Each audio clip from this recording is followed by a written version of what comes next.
आपल्या महाराष्ट्रामध्ये महाशिवरात्री हा सण मोठ्या उत्साहाने साजरा केला जातो. परंतु हा सण का साजरा केला जातो आणि यामागील कथा बऱ्याच लोकांना माहीत नसेल.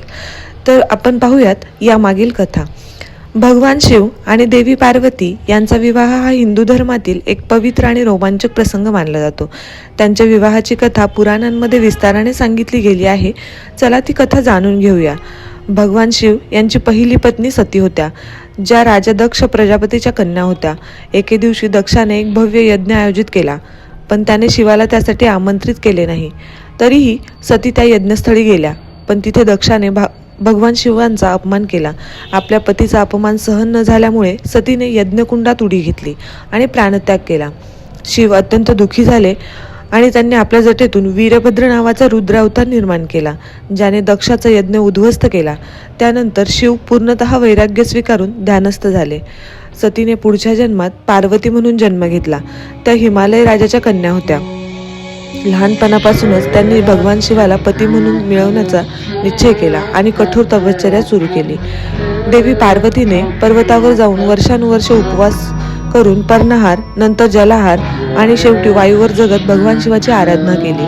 शेवटी त्यांच्या कठोर तपश्चर्येमुळे सर्व देव प्रभावित झाले. भगवान शिव वैराग्यात असल्यामुळे त्यांचे मन पुन्हा पार्वतीकडे वळावे म्हणून देवतांनी प्रेमाचा देव म्हणजे कामदेव यांना पाठवले. कामदेवाने आपल्या प्रेमबाणाने शिवाचे ध्यान भंग करण्याचा प्रयत्न केला.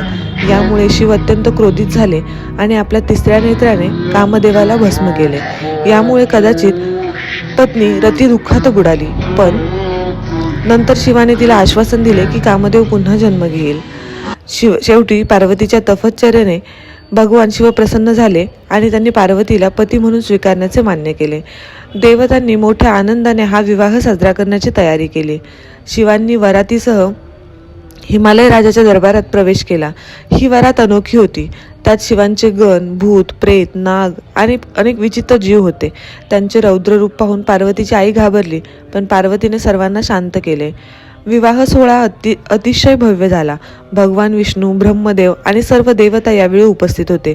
शिव आणि पार्वतीच्या या विवाहामुळे सृष्टीत संतुलन प्रस्थापित झाले आणि या मंगल कार्याची आठवण म्हणून आपण सर्वजण महाशिवरात्री साजरी करतो. या विवाह कथेतून एक शिकवण मिळाली, ती म्हणजे अढळ निष्ठा आणि कठोर परिश्रम केल्यास कोणतेही ध्येय साध्य करता येते. आणि शिव आणि पार्वतीचा मिलाप आपल्याला भक्ती आणि समर्पणाचे महत्त्व देतो. व्हिडिओ आवडला असल्यास लाईक करा, शेअर करा आणि सबस्क्राईब करायला विसरू नका.